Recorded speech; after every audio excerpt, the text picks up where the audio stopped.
Hello. It's Tarkan. Welcome to episode 4 of the Manifestation Lab podcast. The podcast with the dramatic intro. I love it. I don't know. I like drama. A little bit of drama. I said that last time too, didn't I? A little bit of drama is good. It's good for the blood. Gets the oxygen pumping. Yeah. Creates anticipation. If you hear me sniffling a little bit during this recording, then I apologize. Allergy season is back. And I just love going out there into the fresh spring air and inhaling all that wonderful pollen and the aromas of the whatever we got out there. Honeysuckles and daphnes and Japanese cherry blossoms. Yeah. I don't really know my flowers, I realize. I'm not very well versed in flowers. Some people are. They seem to know every flower just by looking at it or even by smelling it. I remember smelling jasmine at springtime in Southern California when I lived there. That was always wild jasmine from the mountains. That was always a very delicious scent. I kind of miss that, actually. But anyway, yes, welcome to the podcast. And in this episode, we're actually going to be speaking about Neville Goddard. Now, some of you who comment regularly or just occasionally on my YouTube channel have asked me to address Neville, or at least Neville's techniques, or go over Neville's techniques. And, I think since we seem to be in a niche here, the niche being relationships, love, manifesting specific people, relationships with specific people. I want to stop saying manifesting exes and specific people, because what we're really trying to do is manifest relationships with specific people. It may sound like a silly distinction to make, but I think it's an important one. It's important to know exactly what you're after. And that's precisely the first thing, the first step, according to Neville Goddard, when manifesting anything, is to be absolutely clear about what it is that you want. Now, you can think you want certain things, or you can sit and obsess about certain things. And so many of us trying to manifest specific people, exes, what we always hope for and wish for and imagine is receiving a text message or a phone call or something of that nature, a declaration of love. Is that actually the thing you're after, right? Is that really the thing you're after? If that's what you're after, then what you're really after is the feeling of receiving that, and that is a feeling that would be, I think, akin to an ego boost, right? A little bit of a dopamine rush. The same kind of thing, they say, that makes us so addicted to social media, right? Wasn't that a thing that came out recently? That those likes and comments that we get on Facebook or whatever it is, that they give us a little dopamine push in the brain, right? And it makes us feel really high for a little moment. And if we don't get the what desired number of likes and feedback, that somehow we end up, I want to say suffering as a result of that. Suffering, I suppose, we think then that nobody loves us or nobody's interested in what we have to say. But what's really going on is that we're missing that dopamine rush, right? It's that little drug that we want, right? That little bit of dopamine. Of course, like with any kind of drug that gives us a quick rush, that rush dissipates just as quickly, right? As it comes on, as it overwhelms us. And then we feel lacking in it and we want more. Then we obsess about the next hit of dopamine. So that's something to be aware of. When you're out there going, I want them to text me, what you want is feedback. You want that dopamine rush. You want something coming from them, their direction, for them to engage in some kind of action that lets you think for a minute or feel for a minute that rush of being wanted, having some kind of attention placed upon you, right? But just as quickly as that rush comes on, it dissipates, and then you want more, and you want more, and in the end, it becomes about the rush itself and not about the thing itself, right? What is it you're really after? If you want a relationship, you need to start focusing on the relationship and not focus on the rush of getting a text message or an email or a phone call, right? Or a smile from them or a glance in your direction. Understand those are just little hits. They're little hits, and they might make you feel bad for 5 or 10 minutes, maybe even the whole day. Good, not bad. Oops.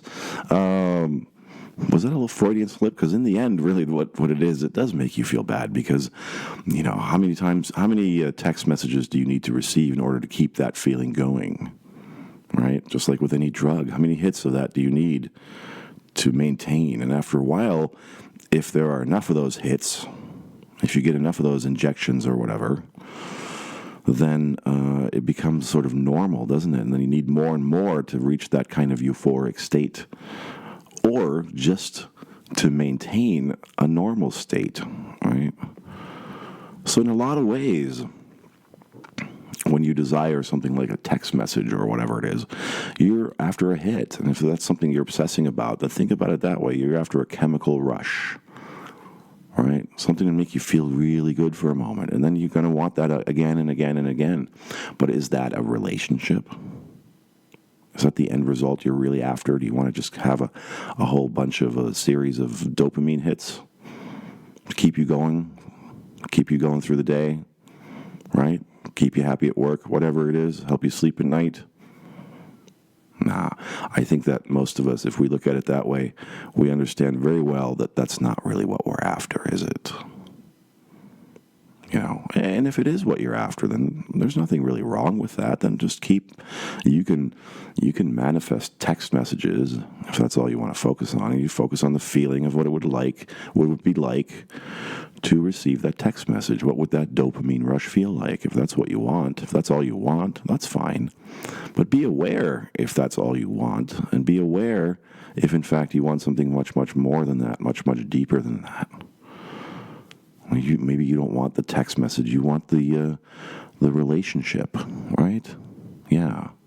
And if you had the relationship, would you be pining for text messages all day? No, you'd see each other at the end of a day, in the morning when you get up, or on weekends, or whatever it is. You living together, you see each other every day. So there's nothing to miss, really, right? Yeah, okay.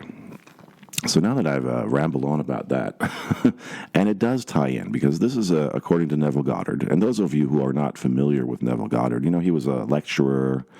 He lectured on manifestation from about the 1930s to the 1970s until the time of his passing. He was an interesting character. I'm not going to give you a whole biography of his, but his lectures became pretty popular. He did not charge for any of his lectures, except maybe on occasion he might ask for something to cover the cost of an event if he had to travel or something like that. But really, pretty much his lectures were pretty much free. He had an interesting take he spoke a lot about the Bible and God. And I think a lot of people that come to Neville Goddard become confused about that. He wasn't necessarily a very religious person. He saw the Bible and the stories of Jesus as metaphors for our ability to create through our imagination. And he believed that God was our imagination, that our imagination is God, or that it is so to speak, our church, where we pray, where we create what we want, what we desire. And for those of you who don't know Neville or have heard of him or are not very familiar with him, I urge you to go out there. There are many online resources where you can get transcripts or recordings of Neville Goddard's lectures for free. You should never have to pay for those. I urge you to check that out. But in short, one of the first fundamental, and his, Neville's manifestation techniques are so simple. Really, I could explain them to you in 15 minutes. This would be a 15-minute podcast. Maybe it'll even turn out to be one. But in a nutshell, the first thing is to be clear about your desire.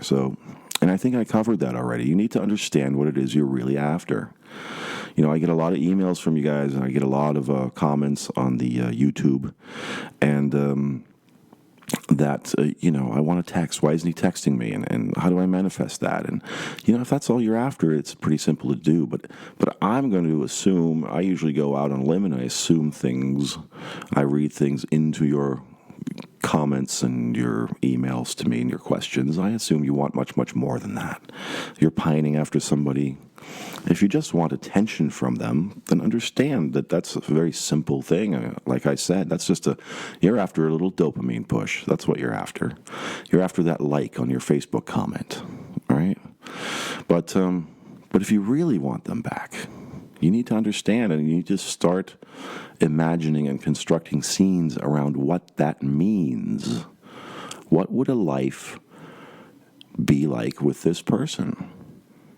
What do you want to have? What kind of relationship do you want? Do you want to date and see them once a week or twice a week? Do you want to live together? And do you want to be married and live together? Do you want to have children? Do you want to grow old with them? What is it you want?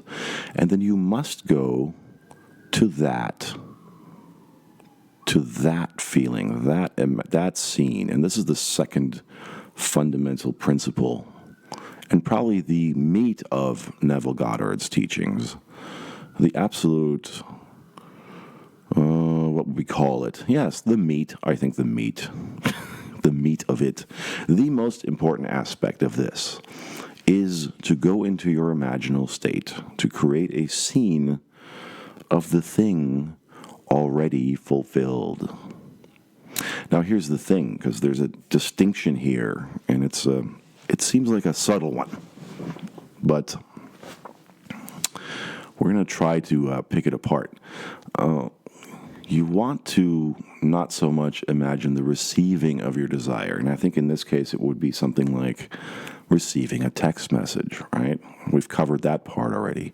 But to imagine a scene which implies that what you want, what you truly want, and remember you have to be clear about that first, absolutely clear. A scene that implies that what you want is already there. Now, what would that be, for instance? Neville was very fond of congratulatory scenes. In other words, if you wanted a car or a job or a promotion or even to get married, you put yourself into a scene where people are congratulating you on your recently acquired goodness, all right? Now, that's an example of a scene where what you already want is implied as already existing, right? You have the feeling of joy of it already being complete. Somebody's high-fiving you. Someone's slapping you on the back, congratulating you. Your friends are happy for you. You're calling your friends excited, telling them the news, right? That implies the thing is done, right? You go right past receiving the thing itself, right? Scratching that scratch-a-ticket or looking at the lottery ticket and realizing you have the winning numbers, but actually going off and telling people you just won the lottery, right? Throwing a party, a celebration party that you just won the lottery, or an engagement party in the case of manifesting a relationship, right? So that seems like a subtle distinction, but it's an important distinction, because if you create a scene where you imagine the actual receiving of your desire, that can often bring up blockages that you have very easily. Blockages you might have around love and relationships or money, receiving money and that kind of thing. But if you're imagining the thing already done from a place of it being implied that it's already done, that tends to sort of bypass that blockage kind of area, I would like to say, that dam maybe, right? You're past the receiving. So if there are any blockages around you receiving something, then in your imaginal scene, in your visualization, you shoot right past it. All right? So it's not even an issue anymore. You have it. You've received it. People are congratulating you on it. So it's not a problem. Okay? So those are the two kind of steps that we're talking about here. The two major fundamental steps of Neville Goddard's for manifesting a desire. And I actually wanted to, I didn't just want to ramble on. I wanted to read you something from Neville himself, because here's the thing. Neville also manifested his second wife. He manifested a marriage with his second wife. Now, at the time, he was very much entangled in a marriage that he no longer wanted to be a part of. His first wife and him, I think, had been separated for about 16 years, and she would not grant him a divorce. And so he wanted to marry this new woman that he had fallen in love with. And but the thing standing in his way was this divorce that his first wife was not granting him. And let me just read it from one of his lectures, where he actually explains what happened from his perspective, and kind of using the Neville Goddard method, if you will, right? So here's what he said. When I decided to marry the lady who now bears my name, I applied this principle. At the time, I was terribly involved. I had married at the age of 18 and became a father at 19. We separated that year, but I never sought a divorce. Therefore, my separation was not legal in the state of New York. 16 years later, when I fell in love and wanted to marry my present wife, I decided to sleep as though we were married. He decided to sleep as though they were married. While sleeping physically in my hotel room, I slept imaginatively in an apartment. She in one bed and I in the other. Now, I don't know if this is from a time when couples still slept in separate beds, or if that was just on television at that time, or whatever it was. But anyway, he imagined something very simple, something almost so mundane that you never think about it, all right? You're just sleeping together. You're sleeping together in the same room next to each other as a couple, as a married couple. It's something so simple, so everyday, but such a fundamental part of being in a relationship and in a marriage that we almost overlook those kinds of things, don't we? We think it's all going to be champagne and romance and flower petals and couples massages and whatnot. Of course, those of you who have been in a relationship or a marriage, you understand it's not like that. If you want the relationship, you want to start getting to the feeling of being in the relationship or the marriage. You want to approach it in terms of visualizing it from this kind of almost mundane place. It's so subtle that it almost falls right under the radar. But that's exactly the kind of thing that you want to get into the feeling of. It's not going to be about obsession, and it's not going to be a constant honeymoon, right? Of course not. You want to go into the scene that implies that what you want is already happened. You're already married. So what do you do as a married couple? You sleep together. As simple as that. You might even imagine your significant other snoring, something like that, kicking you in their sleep, right? Stealing the covers. I've had girlfriends that would just quite literally kick me out of bed while sleeping. I mean, some of them were kind of small women too. And I'm not a terribly big guy, but I was bigger than them. And man, they suddenly took up the whole bed and I'm lying on the floor. And she never noticed. They never noticed. Snoring away happily, like an angel, and I'm on the damn floor, cold, bruised. But, it's funny. We're laughing. But that's exactly the kind of sort of almost charming but very mundane kind of, sometimes even annoying kind of stuff that happens in a relationship, right? So this is what I can imagine being fundamentally being what it's the best way to imagine, according to Neville Goddard. To put yourself into a scene where you really feel it real, as he put it, the feeling it real. Right? You want to be married to this girl? You want to be married to this guy? Visualize just being asleep next to them. In the same place, in the same apartment, in the same room. In this case, I would recommend in the same bed, because most of you are going to be sleeping in the same bed, right? Yeah. So, let me continue, because his story gets even more interesting. Because remember now, and this goes into, a lot of you have these kinds of obstacles that you're focused on. Well, they're in another state, or they don't want me, or I can't marry them for such and such a reason, or there was somebody else, or et cetera, et cetera. Because what's interesting about this story is that it's actually not Neville manifesting his second wife. It's a story of her manifesting him, and him manifesting the divorce, so that he could be with her. So it's interesting because according to him too, and that's another quote I'll read you, it was his wife that actually manifested him, his second wife that manifested him. But the divorce, or the previous marriage, was the obstacle that seemed to be kind of in the way. Right? So he continues, my dancing partner did not want me to marry, so she told my wife that I would be seeking a divorce and to make herself scarce, which she did, taking up residence in another state. But I persisted. Night after night, I slept in the assumption that I was happily married to the girl I love.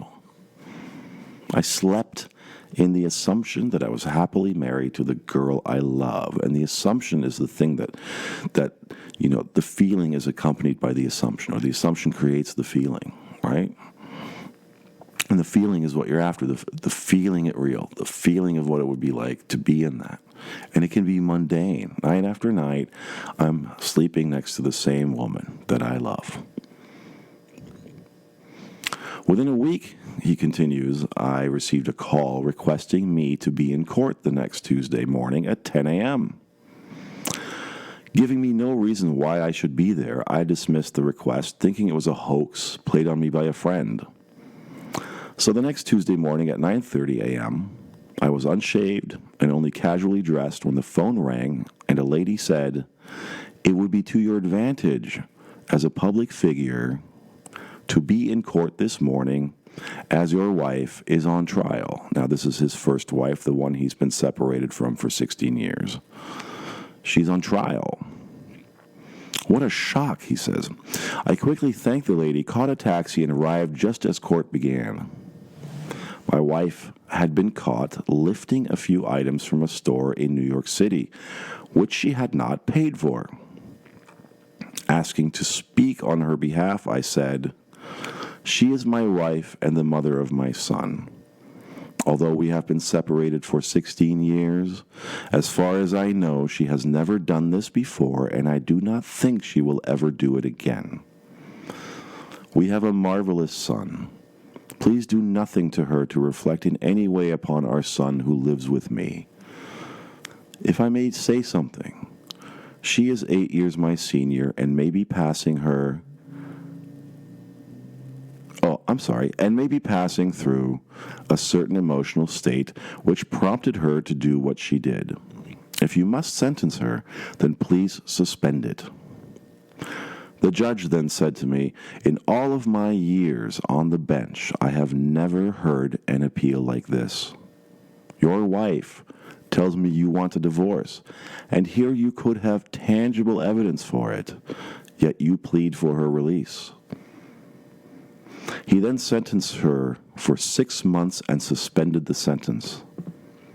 My wife waited for me at the back of the room and said, Neville, that was a decent thing to do. Give me the subpoena and I will sign it. We took a taxi together, and I did that which was not legal. I served my own subpoena, and she signed it. So, interesting, right? So here he is. He wants to be with this woman, but there's an obstacle in the way. His previous wife will not give him a divorce. Now this interesting thing happens. He's suddenly summoned to court. He doesn't know why. He gets there, and she's on trial for something that, is totally out of her character, for shoplifting. And he comes to her defense. And as a result, almost as a reward, she grants him a divorce, and he's now able to be with the woman that he really wants to be with.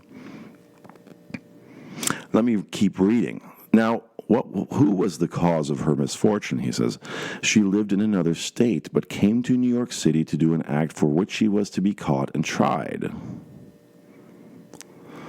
So I say, every being in the world will serve your purpose. So in the end you will say, Father, forgive them, for they know not what they do. They will move under compulsion to do your will, just as my wife did. In other words, simply staying and persisting in that state that assuming the thing completed, right? The manifestation being completed. Persisting simply in that visualization, in that imaginary act, caused these events to unfold. People to do things that seemed even out of their character in order to rearrange, kind of, if you will, rearrange the stage to be set now for this manifestation that was the only thing he had really persisted in and focused on, was the simple act of sleeping next to the woman he loved as her husband. That was it. He didn't try to imagine the divorce, right? He didn't focus on the problem, then try to visualize the problem out of existence, right? He didn't visualize their wedding. He didn't visualize signing the divorce papers. None of that. He didn't visualize his first wife calling him and saying, yes, I will give you the divorce so you can marry this other woman that you love. No, he simply imagined one thing, one simple thing, the end result, a scene so subtle that it's barely something you even think about. It's just sleeping next to the woman he loved as her husband. That's it. And as a result of his persistence in that visualization, in that imaginary act, night after night, and not focusing on the obstacle or the problems, but simply persisting in that feeling, in that state, all these events unfolded, these almost seemingly ridiculous events. I mean, it seems ridiculous, doesn't it? His first wife getting caught shoplifting, something she never does, but maybe she's going through an emotional upheaval, so she did something out of character. She got caught for it.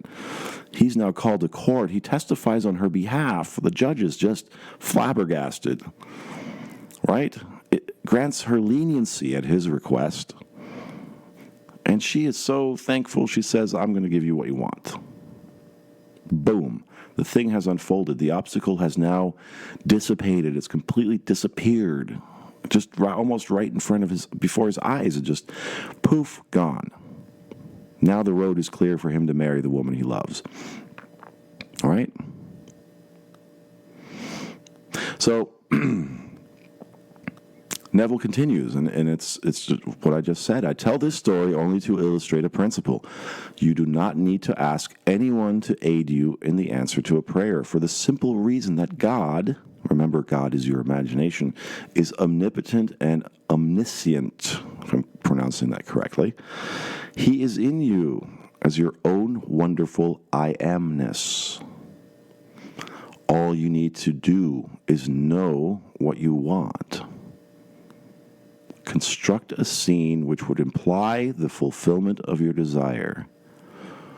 Enter the scene and remain there. If your imaginal counselor, your feeling of fulfillment, in other words, agrees with that which is used to illustrate your fulfilled desire, your fantasy will become a fact. If it does not, start all over again by creating a new scene and enter it.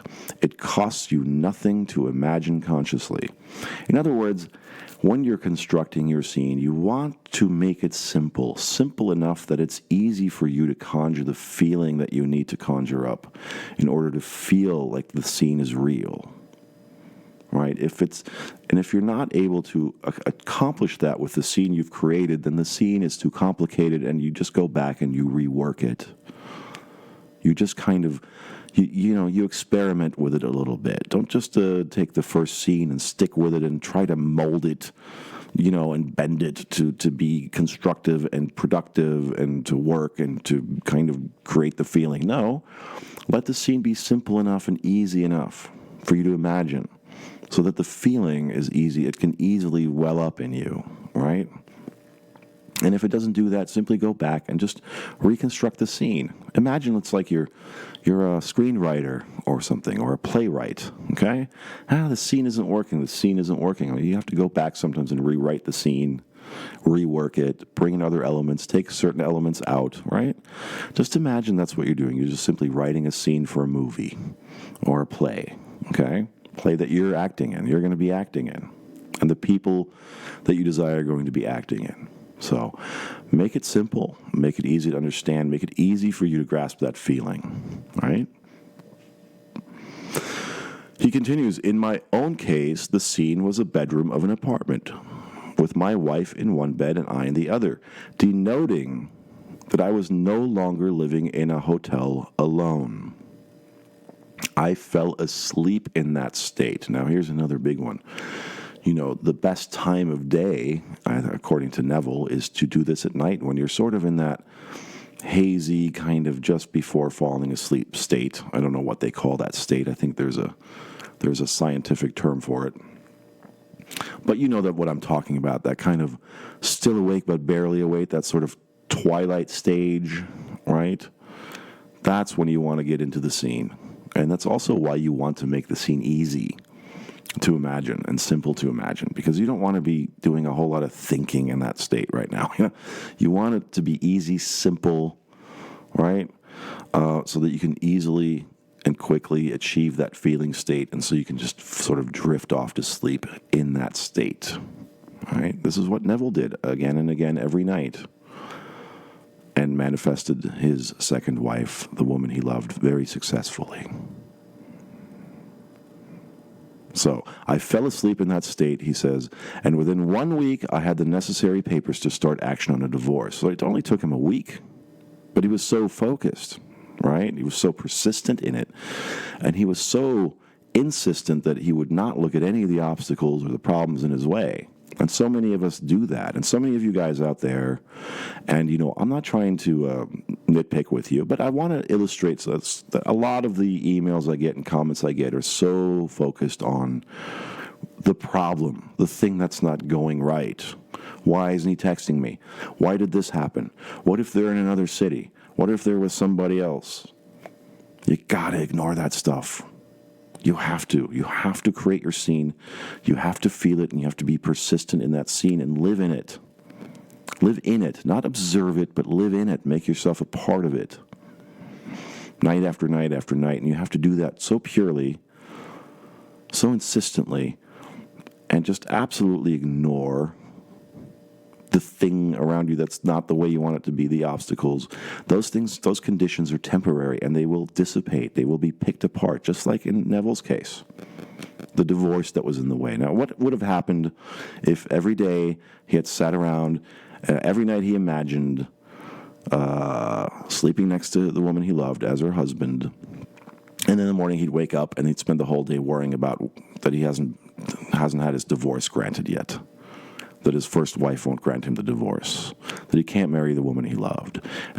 Of course, it wouldn't have taken a week. It would have taken years and years if he kept that up, right?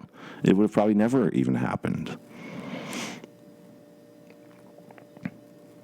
So, he says, this is what the Bible teaches. It is my textbook. Whatever you desire, believe you have already received it, and you will. There is no limit to the power of belief or to the possibilities of prayer, but you must be brazenly impudent and not take no for an answer. Try it. When I say you are all imagination, I mean it. While standing here on the platform, I can, in a split second, imagine I am standing on the outside looking at this building, or in another second be in London and view the world from there. So your imagination is the all-powerful tool that you have. That is what Neville called God, right? And the Bible, according to him, was only sort of an instruction book on how to use this tool, this imagination, how to be God, basically, right? Very, very powerful stuff. And also very simple. Really, when you kind of look at it that way, it's very simple, and it's very encouraging to even listen to that story. At least it is for me, and I hope it is for you, of this, what is perhaps considered one of the, biggest masters of this stuff. One of the most important teachers of manifestation in the 20th century, and certainly into today, because I think even during Neville's time, he was popular, but I don't think he reached the kind of notoriety then that he has now posthumously, because, of course, we have the internet and we have ways of disseminating information that, never existed before in human history. So you find Neville Goddard everywhere, right? I'm sure I wonder if there are people alive now who have attended Neville Goddard lectures. That would be an interesting thing to research, and it would be interesting to actually meet somebody like that. I wonder. But that's for another time. But yes, so I find it very encouraging that this person, Neville Goddard, was able to manifest something that most of us and most of you listening out there as the audience right now, and most of my viewers on YouTube, are very, very much desiring for yourselves, and often finding difficulty in doing so, or finding this process slow and cumbersome. Let this be an inspiration that Neville wasn't anything special in that sense. I'm not anything special. He was just somebody who I think was able to learn as much as he could about this stuff, and was able to kind of experiment with it. And then once he got it down to a sort of a method that worked, he was able to give it to other people and teach it to other people. One day you're going to be that way. That's what you're shooting for. You're shooting to be a master manifester like Neville Goddard. And one day you're going to be teaching people how to do this. You're going to be showing your friends how to do it. They're going to be asking you about it. How'd you get that girl? I thought you guys were done forever. I could have sworn you guys were done forever. And then you get to sit down and tell them how you did it. In fact, wouldn't that be a cool scene? Right there. I think that would be a cool scene to imagine right there. That would be a scene.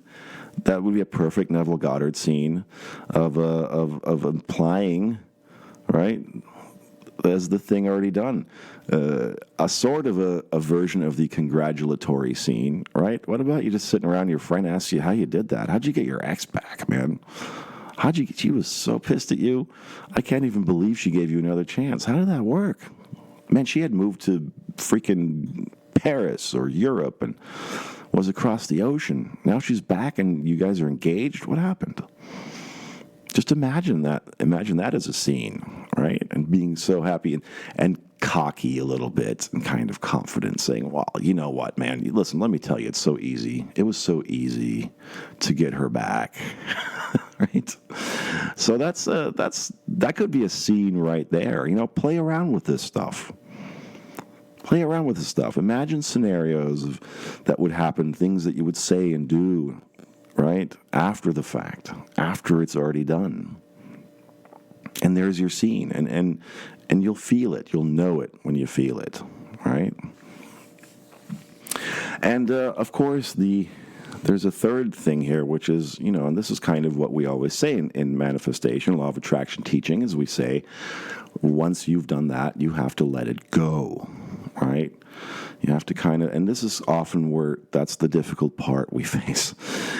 Maybe we visualize very easily, right? We're able to get into that kind of state very easily, but then we wonder, how do we maintain it? How do we then let go and not think about it and obsess about it all day?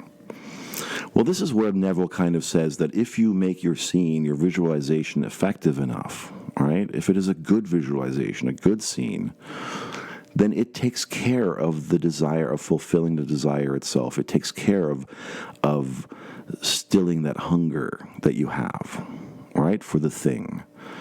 Because if you're doing it well enough, if you're doing it effectively, if you've constructed an effective scene, then it should already satisfy in you the desire to see the thing actually physically come about. It'll feel the same, and you won't actually feel anything missing, because the feeling is what you're after, right? I don't know if I explained that well enough, but here's another quote from Neville on that. You become for a moment, after a successful meditation, incapable of continuing the act as though it were a physical creative act. You are just as impotent after you have prayed successfully as you are after the physical creative act. When satisfaction is yours, you no longer hunger for it. If the hunger persists, you did not explode the idea within you. You did not actually succeed in becoming conscious of being that which you wanted to be. There was still that thirst when you came out of the deep. So that pretty much sums up what I just said, right? And I think maybe Neville says it even much better than I can put it. But basically, you have the hunger, for the desire is the hunger, right? You want to manifest this desire to still the hunger within you. Now, what Neville is saying is that the very imaginal act of going into that state of it being fulfilled in your imagination is the very thing that will actually still your hunger. It will satisfy your hunger. It will almost exhaust you when you do it well enough. It will exhaust you. You will become impotent after you have prayed successfully. You will become incapable of continuing the act as though it were a physical, creative act. Imagine painting a huge painting and painting the hell out of it, right? And you're putting all this creative energy into it. And when it's done, you kind of go, right? You're exhausted. You're exhausted because you just poured all this creative energy onto this canvas. And now you've got none of that energy left in you. You've drained yourself of it, of the hunger, right? You've satisfied that hunger to such a degree that you're full. You're so full that you can't even stand up. You ever eaten that much? I have. Right? Oh man, I'm going to eat the hell out of that thing. And then you eat it, and you eat it, and you eat it, and you realize, you have the thing. I'm actually not even hungry anymore. I can feel myself filling up. But this tastes so good, I'm just going to keep eating it. And then by the end, you go, why did I eat all that? That's almost what he's talking about. You want to saturate yourself with the feeling of the thing, of the desire being fulfilled to such a degree that you almost become, kind of like sick, the way you get sick after eating too much food, right? Eating too much bacon or whatever it is that you love to eat, whatever your comfort food is, or your delicious sin, right? My big shame is bacon. I love the hell out of bacon. I could eat it till it comes out of my ears, and it does come out of my ears sometimes, actually. But that's a story for another time. So I hope that I was able to cover Neville's method here well enough for you to kind of grasp and understand. And I do tell you, it's very simple, really. It's very simple, and it comes down to really those 3 steps. Those 3 simple steps. The clarity of the desire, of the thing you want, really identifying what it is you're really after. Then creating a scene that implies that the thing is done. It's a done deal. Not a scene where you're receiving the thing or you're in the act of receiving the thing, but a scene that takes place after the thing is already finished, after the wish is already fulfilled. You're assuming the state of the wish fulfilled, according to Neville, right? And you want to create it in such a way and keep it so simple that you can just fill yourself up with the feeling of it being done, the joy of it being done. And you do that to such a degree that you almost become,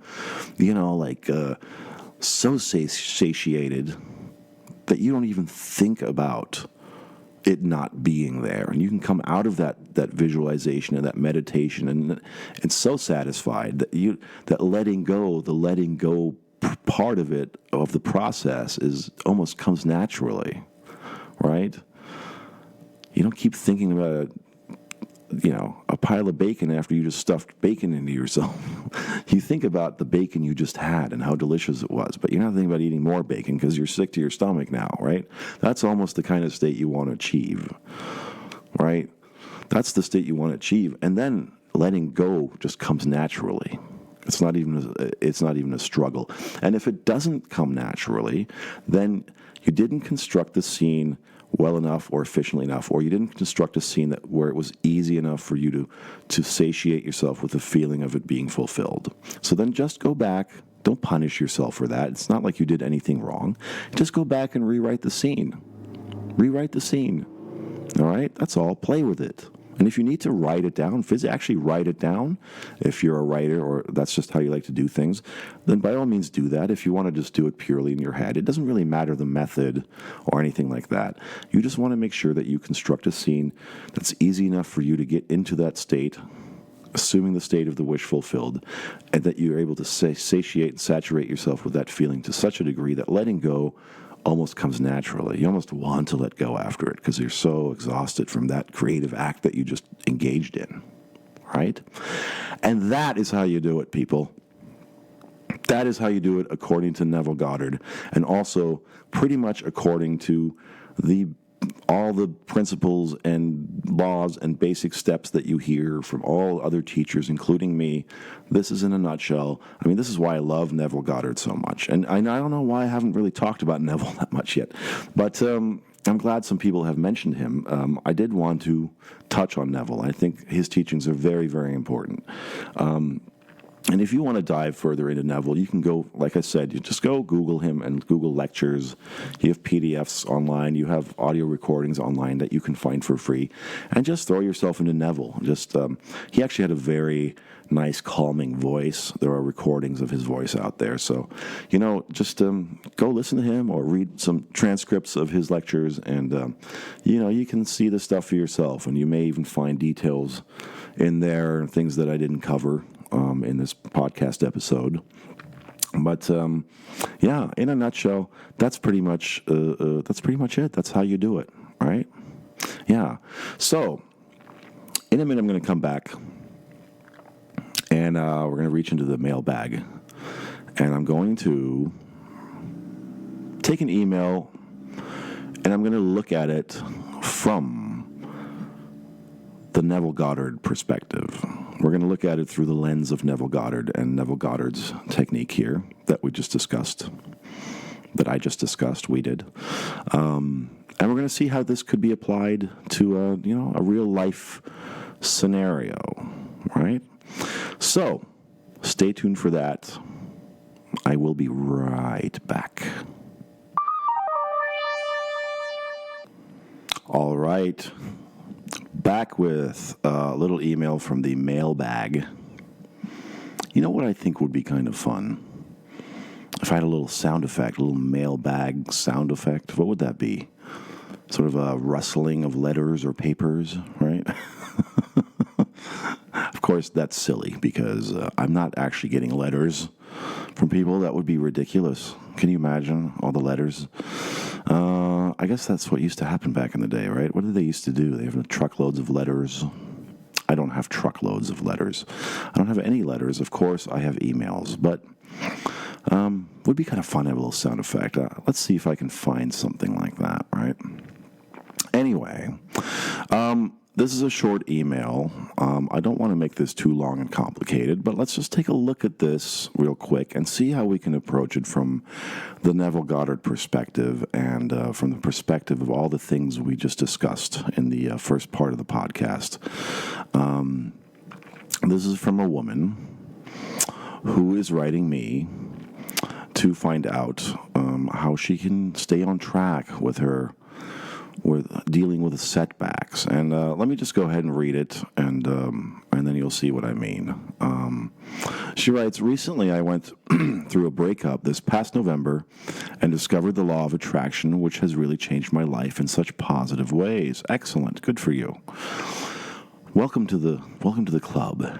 For the most part, when I discovered how I created my reality, it all clicked and made sense to me, and I was able to take ownership of the events that have occurred.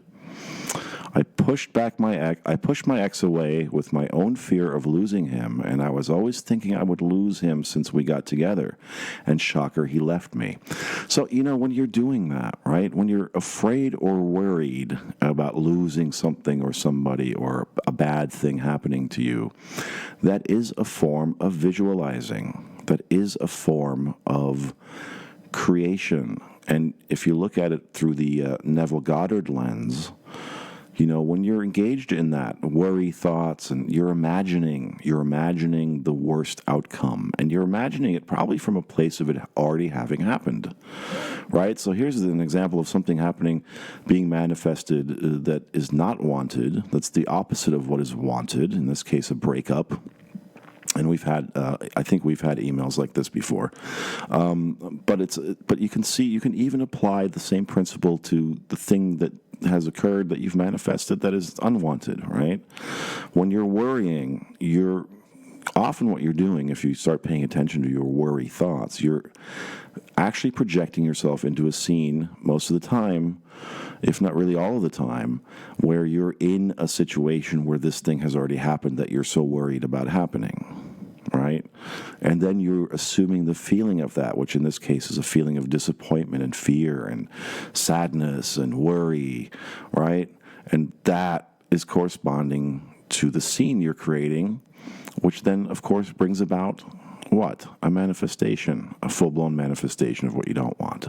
So good for you, actually. This is good. It doesn't sound good, but it is actually good, because this is a huge demonstration for you about how this stuff works. And sometimes we have to manifest the bad things in order to really get the message of how this works and that it really works. Sometimes we're so used to just worrying all the time and creating bad things in our lives that when we discover this stuff for the first time, manifesting and law of attraction, we discover our power with it for the first time. The things we manifest that are so unwanted, that seem to be constantly manifesting in our lives, they start to stick out to us even more. We start to pay attention to them even more. Sometimes even more bad things become manifested because we're so good at it. And this is how good we are at this stuff. Imagine that think about it, you're so good at manifesting that you can still manifest terrible things from a place of having forgotten how powerful you really are. And that itself will serve as a reminder to you of your own power, right? It's an opportunity for you to wake up and take control again. Take the reins again, right? So this is a good thing. Sometimes the bad manifestations are exactly what we need to kind of slap us on the butt, wake us up a little bit, right? So, anyway. So I pushed my ex away with my own fear of losing him, and I was always thinking I would lose him since we got together, and shocker, he left me. So there you go. You were imagining it, you were thinking it, imagining it real from a place of it already being a thing, the breakup already being real. You were feeling it from that perspective, and then shocker, like you said, shocker, it happened, all right? So, I have not spoken to my ex, but have done a pretty good job of remaining positive, scripting, living in the end, self-love meditations, etc., etc. Very good. All of those things are good. But I hit a roadblock today when I thought he would reach out to me on my birthday, and he didn't. Now, what did I say in the first part of the podcast, if you were listening, about that kind of desire? Wanting a message on your birthday, wanting a text message, wanting a phone call, wanting some feedback on your social media comment, right? What are you really after here? You want your ex back? Or do you just want a birthday wish? Do you just want that adrenaline rush, that dopamine push? Do you want that hit, right? Do you want to just feel good for 5 minutes, or do you want a relationship? Why are you so fixated on the birthday message and not the relationship? All right, so from the Neville Goddard perspective, are you putting yourself in a scene that already assumes the state of the thing being fulfilled, of the wish being fulfilled? The wish is, what's the wish? Getting a birthday message so you can feel good on your birthday and just on your birthday? Or is it the relationship that you want? All right? Think about that. And so the roadblock you're hitting here is precisely that's the roadblock. That's it right there. The block is this. You hit a block because you became upset that you didn't get your dopamine hit. You didn't get your dopamine hit, and so you had a bad birthday, right? Probably you were sitting around all day or even the week leading up to your birthday thinking, I'm going to get this. I'm going to get a birthday wish. I'm going to get a birthday wish. And then it doesn't happen. You didn't get your hit. And now you feel disappointed. And you think that means that the chances are gone or you did something wrong. No, none of that. But you just weren't clear on your desire, what you really wanted, and you didn't go to that place. You don't want a birthday message. What you want is a relationship with your ex. It's the relationship you want, not the birthday message. Now, let me ask you this. If you were in a relationship with your ex, let's say you've been back together for a year, right? Are you going to wonder about getting a text message on your birthday from your ex? Of course not. Would he even be calling you or messaging you on your birthday? No, he wouldn't be. You know what? You know why? Because you're in a relationship. You're living together. You sleep in the same bed, in the same room, in the same house. What's he going to do? What's he going to do?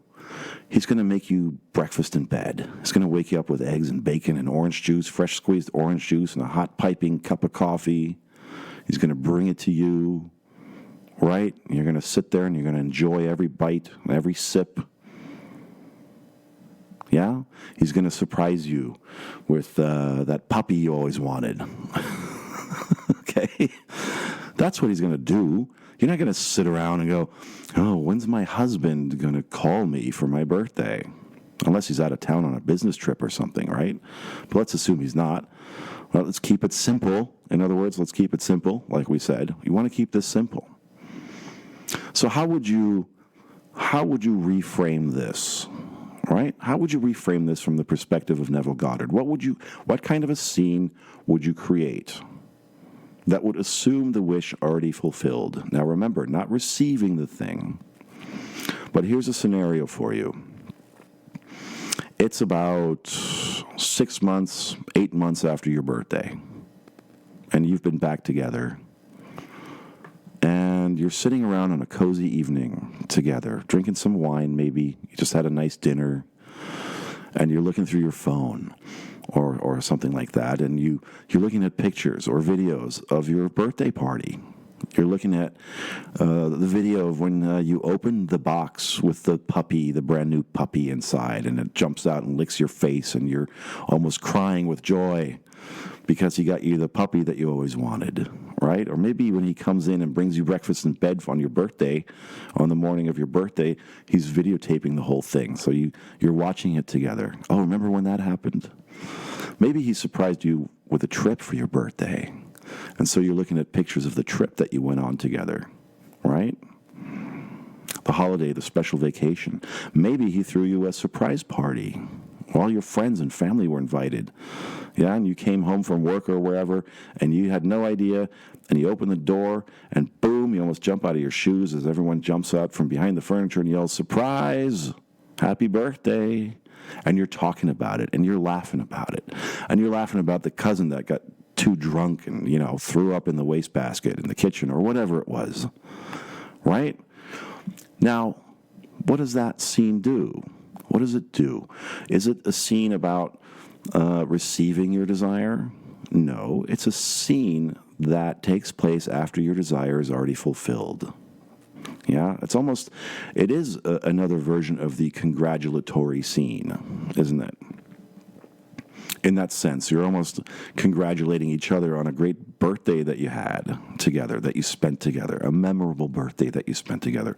And in that scene, as you're constructing it, and again, construct it in such a way that it keeps it simple and that gives you joy and that you almost smile when you think about it.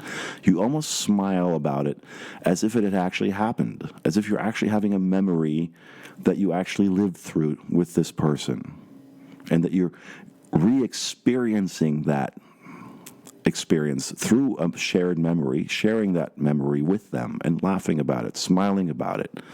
I remember when that had happened, honey. Oh my God, that's when you got me the puppy on my birthday. Oh, look at this. I found this video about it. And you watch it together, right? And you re-experience the event together because it was an event, an experience that you shared because you're in a relationship. And this is what you do in a relationship, right? You make memories together. So go to the place where you're remembering this thing together and feel it. Feel it. Feel it real. Feel it as having already been fulfilled. That is a perfect way to reconstruct this whole scenario that you're writing to me about. From the Neville Goddard perspective, that would be a perfect way to reconstruct that, or to construct a scene about it. But of course, you have to get past this idea of, he didn't call me on my birthday. Who calls you on your birthday, if at all? Friends, right? If your ex is calling you on your birthday, it implies that he's still your ex. Because your boyfriend, your husband, ain't going to call you again unless he's out of town on your birthday. But let's assume he's not, because we're keeping it simple. Your boyfriend or husband is going to make you breakfast in bed. He's going to surprise you with a puppy. He's going to surprise you with a vacation a trip you always wanted to take, to a place you always wanted to go to. He's going to surprise you with a surprise party, right? He's living with you. He's your partner. That's where you want to go. Forget the text you didn't get on your birthday. Right? Everything you want takes place in your head, in your mind, in your imagination. That's your church. That's where you pray. And your prayer is nothing more than the scene you construct that assumes what? Yes, the feeling of the wish already fulfilled. Right? And that's Neville Goddard in a nutshell. Okay? So I didn't read the whole email, but it goes back into this sort of, it's pretty much the same thing. I wanted to stop there. And like I said, keep it short. That's the gist of it, right? That's the gist of it. She's upset that she didn't get a phone call or a text from her ex on her birthday. She was sure that she would. But I want to touch on that for a minute, too, because she says, well, if I was so sure, why didn't it happen? Because I think that she thought her feeling of being sure about it was a surefire sign that it was going to happen, and then it didn't happen. But sometimes we get confused about that, too. We think something's going to happen, or we feel something that we think is intuition. We confuse a strong desire, a strong need for something, for a manifestation or an occurrence. In this case, a message, a phone call, or a text on a birthday. We confuse the strong desire of it for an intuition that it's going to happen. You got to stop looking for the signs, too. If you construct your scene, and the kind of scene that I just demonstrated to you, and everything that we talked about in terms of how Neville Goddard might approach this, what kind of scene he might construct around this desire, if you do that well enough and efficiently enough, right, you should be feeling like it's fulfilled to such a degree that you become satiated. That the letting go part after the visualization and the meditation, after you come out of it, is almost natural. It occurs naturally because you're so full of the feeling that you were after. And you fill yourself up with that feeling during your visualization, during the scene that you imagined, that you constructed. That's what you're shooting for in this visualization thing, okay? That's what you're shooting for. And if you don't come out of it with that kind of satiated feeling, then you want to just go back and reconstruct it. You can take my suggestions that I came up with that are just examples, really.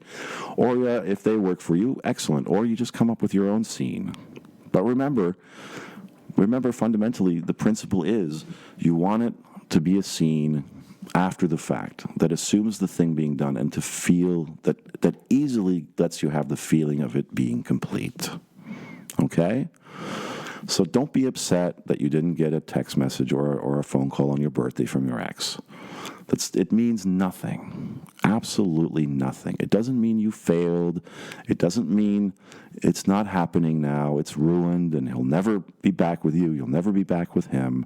Just forget all that stuff and focus on constructing your scene. Focus on reaching the feeling of it. Make sure you understand and acknowledge finally what it is you're really after. You're after a relationship. And then go there. Go in that direction. Okay? So, I hope that helps all of you, and I hope that I didn't confuse you at any point. I know I always say that. Sometimes I feel like I ramble. I get carried away with things. I'm passionate about this stuff. And I'm also passionate about making these messages, these videos and podcasts effective and understandable and relatable and not too complicated. And you, kind of all of you out there listening and watching, really getting something out of it, right? That's what I'm after. So I hope that this was clear enough for you. If it was, leave a comment. Let me know. If it wasn't, leave a comment and let me know. And on that note, if you are interested in having a little email interaction with me, we'll call it coaching if you want.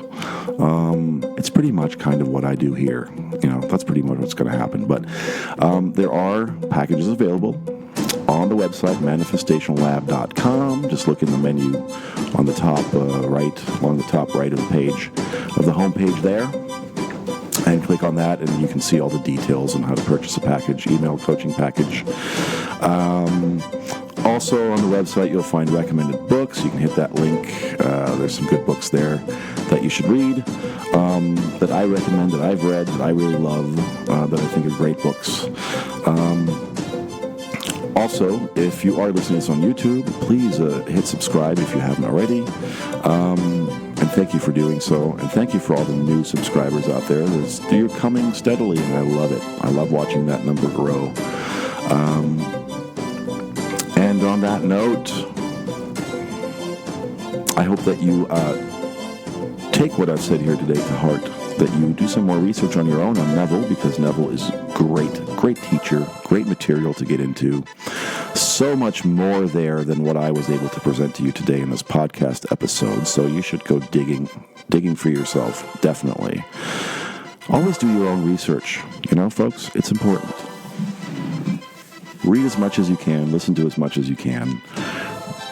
Even if things seem difficult right now, the more you immerse yourself in it, the deeper it will sink. At some point, it's just going to click with you, and it will become easier. And there will come a day when something snaps in your mind, you go, oh my God, now I see. Now I see how it works. It was this easy all along? Really? You're going to laugh at yourself when that day comes, I guarantee. In a good way. But on that note, thank you so much for listening. And until the next time, I am Tarkan. And I love you, and I wish you all the best. Keep manifesting. Keep a stiff upper lip. Keep feeling it real.